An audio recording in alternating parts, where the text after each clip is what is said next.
Hello, this is Dr. Grande. Today I will analyze the case of Barbara Burns. First I'll look at the background of this case, move to the timeline of the crime, then offer my analysis. Barbara Ann Burns was born on June 4, 1951, and was raised in the state of Maryland near Washington, D.C. Her father, John, worked the night shift at a printing company. In the day, he consumed excessive quantities of alcohol. Her mother, Margaret, stayed at home. On August 14, 1964, Barbara's sister Debbie was born.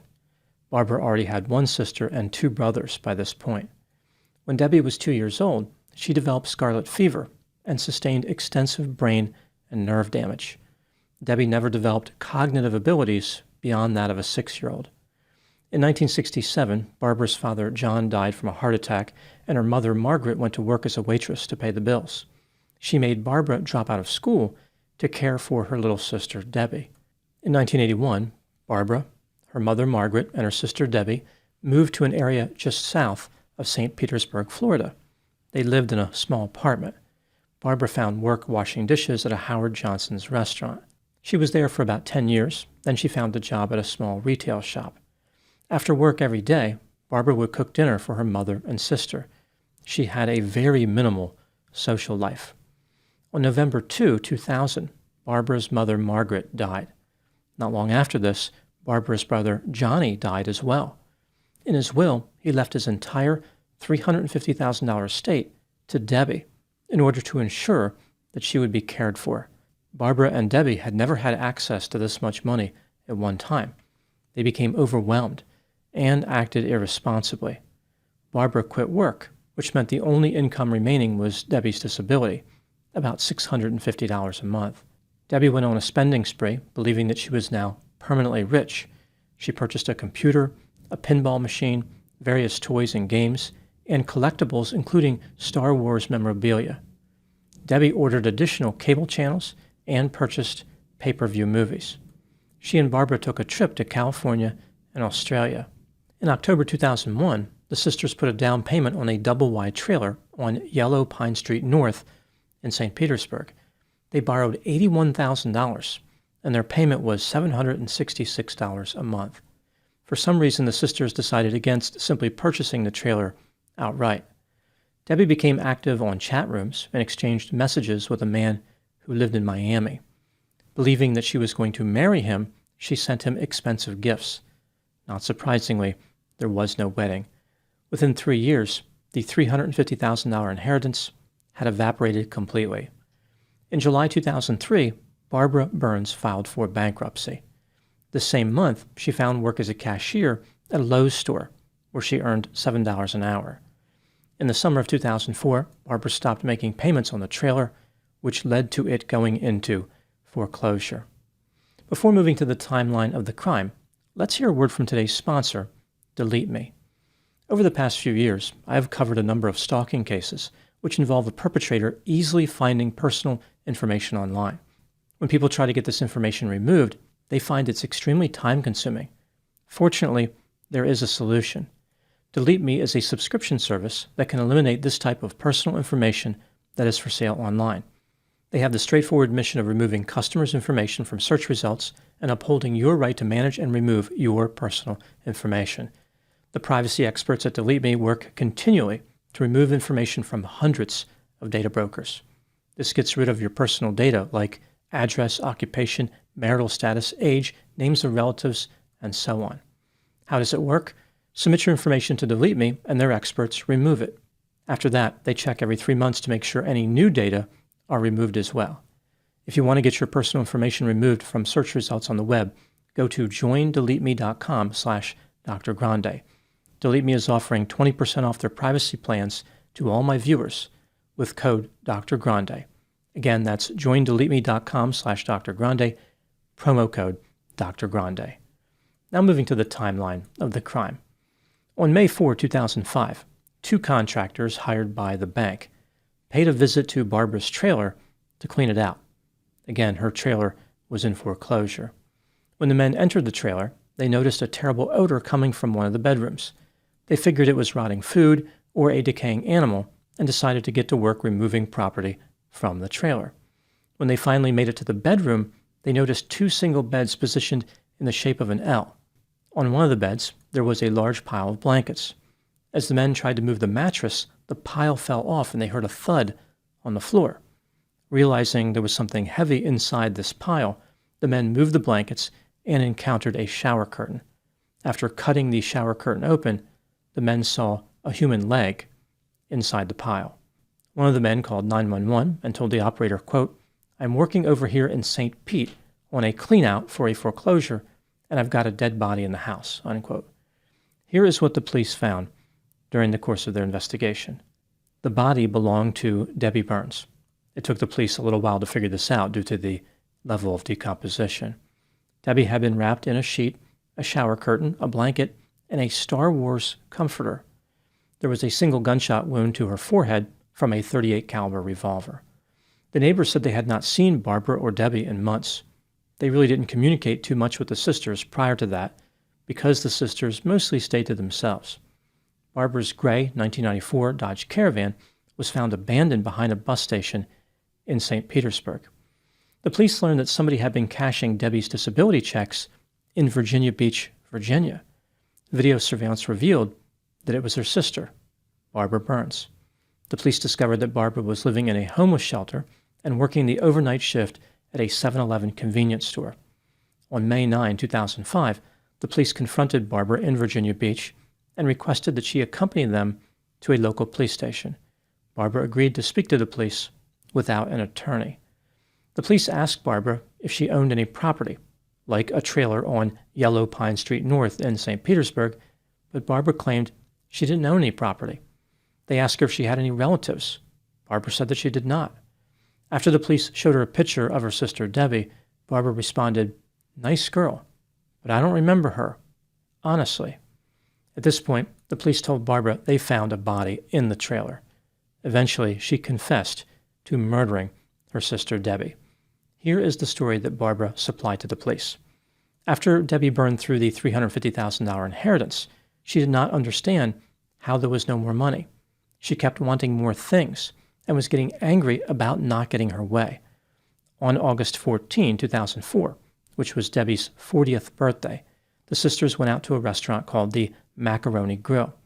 They argued the entire time. When they returned home to the trailer, they had a fist fight. After they calmed down, the women went to bed. This was just after 11 p.m. Barbara always slept in the same bedroom as her sister, and this night was no exception. Debbie was not able to go to sleep if she was alone. As Barbara was in the bed, she could hear her sister snoring. Aware that when Debbie woke up in the morning, all the negative dynamics would simply repeat, Barbara decided she was unwilling to suffer anymore. She had enough. A few hours later, now on August 15, 2004, Barbara retrieved a Smith & Wesson .38 caliber revolver she had bought years earlier for protection. She loaded a single .38 special cartridge into one of the chambers, stood over Debbie as Debbie was sleeping, and fired into Debbie's head from 2 feet away. Debbie did not survive. Barbara removed the spent case and put it back in the container with the intact cartridges. She put the revolver in a dresser drawer. Barbara wrapped Debbie's body in a sheet, shower curtain, blanket, and comforter. Later that day, Barbara went to work as usual. She continued living in the trailer with her sister's dead body. It didn't take too long for the odor to become extremely powerful. Barbara plugged in several air fresheners and turned the air conditioning to its coldest setting, but the stench was still intolerable. On October 1, 2004, which was about 6 weeks later, Barbara left the trailer for good. She knew that a foreclosure was imminent and was worried about getting caught. Barbara drove to a bus station and took a bus to Virginia Beach. She selected this location because her family used to take vacations there when she was young. Barbara Burns was arrested and charged with first-degree murder. Ultimately, she pleaded guilty to manslaughter and was sentenced to a term of 15 years in prison. She was released after serving 12 years in February 2018. Barbara moved back to St. Petersburg, Florida, and lived in a halfway house. Now moving to my analysis. Here are my thoughts on a few areas that stood out to me in this case. Item number 1. Barbara Burns adjusted very well to prison. It was the first time in her life when she wasn't taking care of other people. Being a little bit older than most of the inmates, Barbara was referred to as Gangster Granny. This is a nickname that she appreciated because she never had a nickname before. Barbara has given a few interviews since her release from prison. Her story is now different than what she told the police. She is still sorry about what happened to her sister Debbie, but claims to have no memory of killing Debbie. Barbara blacked out and does not remember anything. This is a little bit hard to believe considering the content of her confession. Furthermore, prior to Barbara's arrest, she took many actions consistent with knowing her sister was dead. For instance, she told an acquaintance Debbie was in California, and a neighbor saw Barbara digging in her front yard. She had 4 bags of concrete mix next to her. I imagine Barbara's news story is due to embarrassment. Barbara must interact with various people. She probably doesn't want to say that she murdered someone. It's easier to pretend that she has no memory. Just like Barbara adjusted well to prison, she's doing well out of prison. She said, quote, "I'm enjoying my freedom. I'm finally starting to feel happy, like a bird that's never been able to fly," unquote. Item number 2, Barbara had a very challenging upbringing. She stated that she was never allowed to be a teenager, and she resented her mother for that. She had no desire to be put in charge of Debbie. Her brothers and her other sister were able to have a life that Barbara was denied. When the sisters were adults, things did not improve for Barbara. Debbie was very difficult to get along with. She was bossy, rude, and on occasion, violent. One of Barbara's coworkers witnessed an incident at a restaurant during a work party. Debbie physically struck Barbara and dumped a beer on her because Debbie wanted to leave early and Barbara wanted to stay at the restaurant. Barbara may have murdered Debbie, which is quite impolite, but she had good relationships with other people. She was described as likable and a hard worker. One police officer described Barbara as the nicest murderer he had ever met. Item number 3, what do I think happened in this case? This is just a theory, my opinion. Barbara was denied an opportunity to have normal social and educational experiences when she was young.